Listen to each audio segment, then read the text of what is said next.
तो रोको हताश करदे कोच गंभीर को कहले पूर्वतन क्रिकेटर मोहम्मद कैफ। तो कैफ कहले असल कथा हूँ गंभीर कोच हाँ पूर्वर एणिक पूर्वर सांसद थे बीजेपी बर्तमान सरकार समर्थन कर कोच गंभीर को से बीसीआई ठारू आरंभ कर समस्त कमेंटेटर भी डरुंच गंभीर विरुद्ध में जावाई। तो गंभीर निज स्ट्रंग राजनीति नेटवर्क द्वारा समस्त रहस्य जानते किए केउटी कला धन रखी आउ किए केउटी धला धन रखी किए केउटी टैक्स पहुँचाऊँ सबकि। तो से दिग्गज कमेंटेटर सुनील गावस्कर एणिक थरे टिप्पणी करते कोच गंभीर को से टिप्पणी भारी पड़ता सुनील गावस्कर को। गंभीर थरे कहीदे सुनील गावस्कर को नहीं कहले गावस्कर भारतर नागरिक नुहति से जड़े एनआरआई से भारत पैसा कमेकी विदेश रोकते। तो आगक जदि गावस्कर मो विरुद्ध में किसी कहे तो तांको विषय जानी बाकी रहस्य पर्दाफाश करदेवी समस्त आगे कही कोच गंभीर। से दिन पर कमेंटेटर लबी पूरा चुप अच्छी कमेंटेटर लबी तो लबी पूरा प्लेयर्स और बीसीआई भी चुप अच्छी गंभीर आगे कहले मोहम्मद कैफ। किंतु गंभीर हाथ में एत पावर थी रोहित विराट आगे फेल मार्च कोच गंभीर। गंभीर पठे प्रज्ञान ओझा को विराट कोहली पाखक।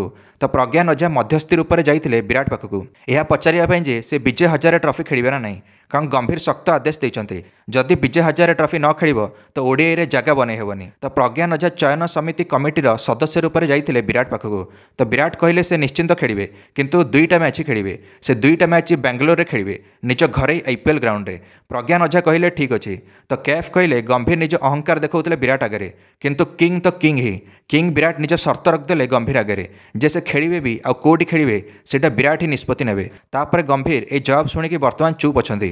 तो विराट कहले सबुजाक विजय हजारे मैच खेली हेब नहीं कारण मु जदि सबुजाक मैच खेली नेबी ताहले गोटे मु जड़े युवा खेलाड़ी जगह खाईजी जहाँ मुझे चाहूना मु दुईटा मैच खेलिकी लंडन जीवी। तो लंडन में मो प्रैक्टिस निरंतर जारी अच्छी। तो लॉर्ड्स स्यूरे क्रिकेट क्लब रे मु डेली प्रैक्टिस करे जोटी मो निज हिसाब से पिच रेडी करे और इंग्लैंड डोमेस्टिक बॉलर्स को पैसा देकी अभ्यास कर निज बैटिंग रे। तो भारत क्रिकेट बोर्ड मना करदेला विराट को एक्स्ट्रा प्रैक्टिस सेसन देवाई से लंडन रे पैसा देकी प्रैक्टिस करछंती।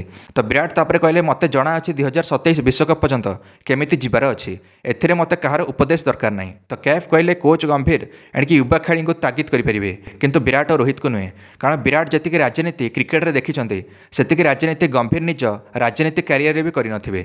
जो विराट को कैप्टेनसी रू हटाइवाई बीसीआई को राजनीति करा पड़ता 2021-22 से दिन विराट जानी जाते भारत टीम रे जदि रहियार अच्छी ताले टेढ़ा होकर रहिया पड़ो एठरे जदि सीधा लोकों जगह ना जदि सीधा होकर रहिबो विदा हे।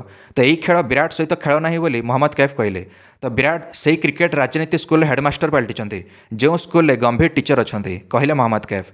आ कथा रहा रोहित कर तो रोहित कहले मु बहुत आगुरी कथा ही मुंबई क्रिकेटर एसोसिएशन सहित तो मु विजय हजारे ट्रॉफी तो खेली ता बाद मुंबई जदि स्मार्ट ट्रॉफी टूर्नामेंट रे क्वालिफाई कर नकआउट रे तो स्मार्ट नकआउट भी खेली मुंबई पे। स्मार्ट कहले सैयद मुश्ताक अली ट्रॉफी जोटा बर्तमान चली डोमेस्टिक सर्किट रे। तो कैफ कहले गंभीर जदि गोटे पाद आगक नौ पूर्व विराट और रोहित दुई पाद आगक बढ़ी सारी। तो कैफ कहले देखिए 2026 ରୁ 2027 विश्वकप पर्यंत रोहित और विराट पूरा सिनेमा देखईदेवे भारत क्रिकेट रे एंड गंभीर को यहीटा तो केवल आरंभ होती पूरा पिक्चर बाकी अच्छी कहले मोहम्मद कैफ। तो विराट और रोहित एमती सेमती खेले नुह से मैंने से खेली जो मैंने आदर्श मानती एमएस धोनी को से एमएस धोनी जी निज कैप्टेनसी समय पूरा सिलेक्शन कमिटी को हटे देते निजर एकला दम रे वर्ष 2012 रे से एमएस धोनी जहाँपाई आईपीएल निज नियम बदलवाई बाध्य होता। तो विराट और रोहित 2027 विश्वकप सरू सरू गंभीर अहंकार भांगिकी जी यह तुम देखी नब कहले मोहम्मद कैफ।